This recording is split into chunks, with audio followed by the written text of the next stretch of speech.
Today we'll be discussing the LeetCode problem of the day, maximum number of words you can type. So this question states that you are given a text which has multiple words and also a set of broken letters. So in your keyboard, like these letters are broken and you need to return how many words from this text you can actually type. For example, in the first input, you have hello and world. And in the keyboard, the broken letters are A and D. So you can type hello because it doesn't have the broken letters. But for the world, you can't type this world because D is broken. So you can only type WORL. So the output for this will be 1 because you can only type hello. In the second example, both L and T are broken. So you can't type this word because it contains L and T, but you can type the second word. So the output is 1.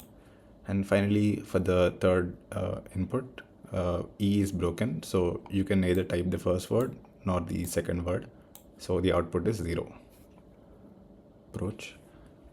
For this, we can just directly check for each word whether all the characters in the word are not present in the broken letters or not. Suppose in this example, we have the string and the broken letters are A and D. So what we can do is first take the first word, check if all the characters doesn't have any of these letters. So in this string, we don't have either A or D. Then move on to the next word.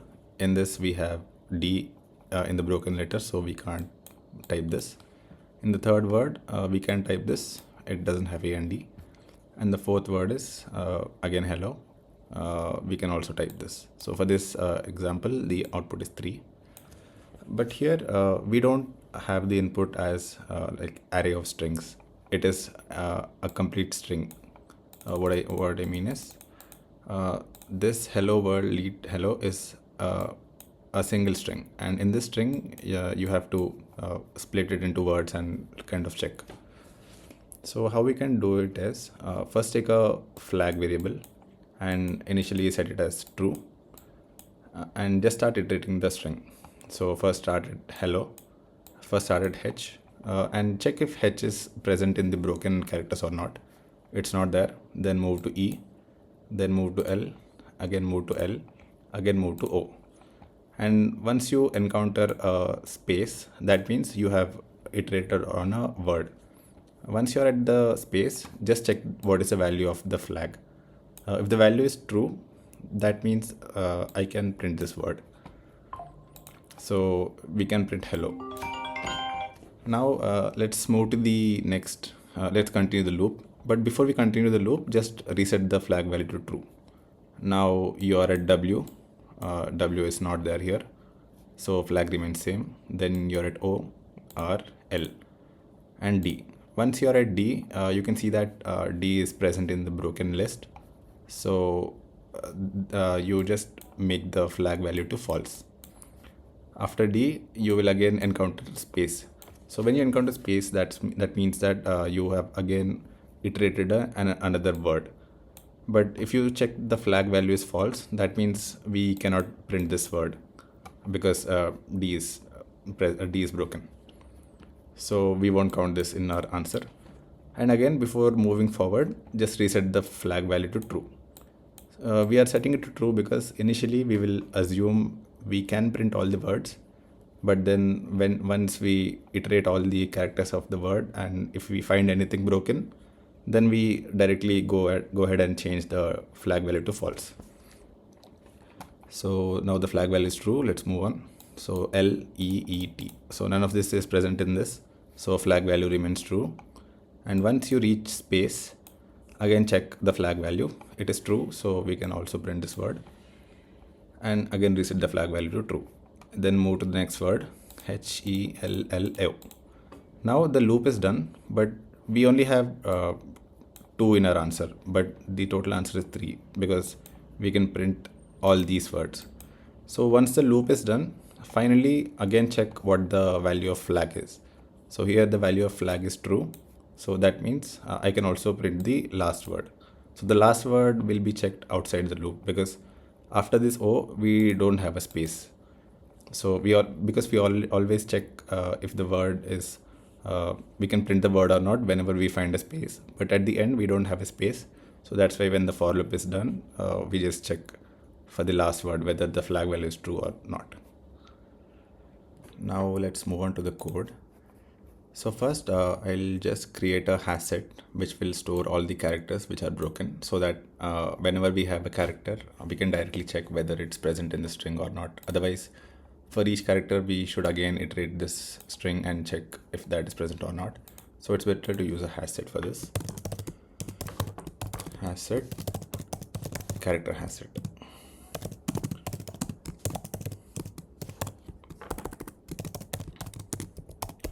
And then just iterate on the characters and add it in the hash set.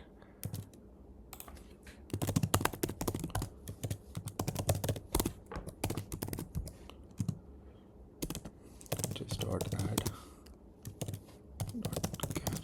I, and also take a variable answer equal to 0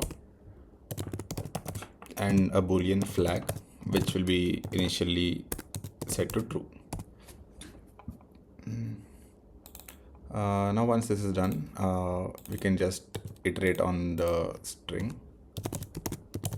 text dot length.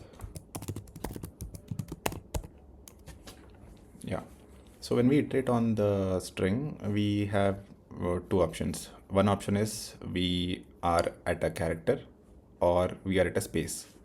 So let's just see the space case first. If it's a space, that means we have iterated a word completely. After iterating a word, we will check what the value of flag is. If flag is true, then increase your answer. If it is false, then we won't increase the answer. But after doing this, we will again reset the flag value to true for processing the next string. And then else if we'll check if the character is present in the hash set or not. Else if hedges dot contains, if it contains this character, that means we cannot form this word anymore. So we can directly set flag equal to false. And once this is done, whenever we find a space, we are just checking the flag value and increasing the answer. And also, once the for loop is done, we do the same check again. This is to check for the last word, because we don't have a space after the last word, so we have to check it separately. And at the end, return answer. Okay, what is this?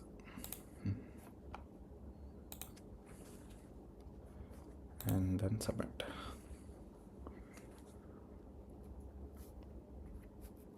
Yeah. So the constraints are like the text length is up to 10 power 4, and the broken letters, of course, it is 26, because I think we only have the lowercase letters.